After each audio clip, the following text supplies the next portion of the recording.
उदालगुरि जिल्ला दुलाराय बर' फरायसा आफादनि देग्लायनि जिब्रैथि 13 बोसोर बैसोसिमनि जोलुर बादायलायनाय बेयो देग्लाय उदालगुरि जिल्ला दुलाराय बर' फरायसा आफादा जुलाइ दाननि 15 तारिखनिफ्रायनो जोङो खालामबाय बेखौ जागायजेननायखौ आरो जागायजेननायनिफ्राय जोङो गासै 21 दख्राफ्रा बाहागो लादों बेयाव दिनै जोंहा जोबथि सेमिफाइनाल जाबाय बे सेमिफाइनालाव दायो डिमाकुसि दख्रा दुलाराय बर' फरायसा आफाद आरो काइजामाटि दख्रा दुलाराय बर' फरायसा बिथांमोननि हान्जाया गेलेगासिनो दङ बेयाव डिमाकुसि दख्रा दुलाराय बर' फरायसा आफादा 3-1 गलाव आवगायनानै दङ मैया जोंहा जालांनाय सेथि सेमिफाइनालाव उदालगुरि दख्रा दुलाराय बर' फरायसा आफादा फाइनालाव सहैना थाबाय जोंहा फैगौ 29 जुलाइआव जोंहा फाइनाल जागोन ओंखायनो गासैबो रायजो राजाखौ बेयाव मदद होफैनो जोंनि उन्दै उन्दै गथ'फोरखौ मदद होफैनो थाखाय गुरै खावलायनाय जाबाय आरो देग्लायबो जोङो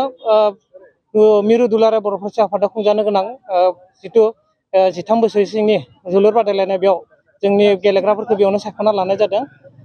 बेनिफ्रायनो जोङो जानो गोनां मिरु दुलाराय बर' फरायसा आफादनि गेलेनो गोनां दोलोखौबो जों बेयावनो सायख'ना लागोन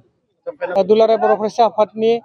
मानगोनां आफादगिरि दिपेन बर' सार बिथाङा जोंनि उदालगुरि जिल्ला दुलाराय बर' फरायसा आफादनि देग्लायनि 13 बोसोर सिंनि जोलुर बादायलायनाय बेखौ बेखेवनानै होगोन गाहाय आलासि गेलेनाय बादायनायाव जोङो माखासे जोङो एवार्ड बेखौ जों लाखिनाय जादों बेयावहाय चेम्पियन हिसाबै जोङो नोगोद 20,000 जोङो रां बान्था हरनाय जागोन आरो बेजों लोगोसे उइथ ट्रफि आरो बेनिफ्राय रानार्स आप जायफ्रा फाइनालाव जेनगोन एबा रानार्स आप बिथांमोननि थाखायबो जोङो 15,000 जोङो केश एवार्ड होनाय जागोन आरो बेनि अनगायैबो जोङो best goalkeeper award with trophy cash award होनो थाखाय जोङो थागथियारि खालामदों आरो प्लेयार अफ द टुर्नामेन्ट जोङो बेनि थाखायबो बेयावहाय जोङो ट्रफि उइथ केश एवार्ड आरो बेनिफ्राय जोङो प्लेयार अफ द मेट्स बेखौ जोङो क्वार्टार फाइनालनिफ्राय लानानै जोङो फाइनालसिम बेखौबो लाखिनाय जादों बेखौबो जों होनाय जागोन आरो हाइ स्करार हिसाबैबो जों बेयावहाय एवार्ड होगोन with trophy and cash award दा जोङो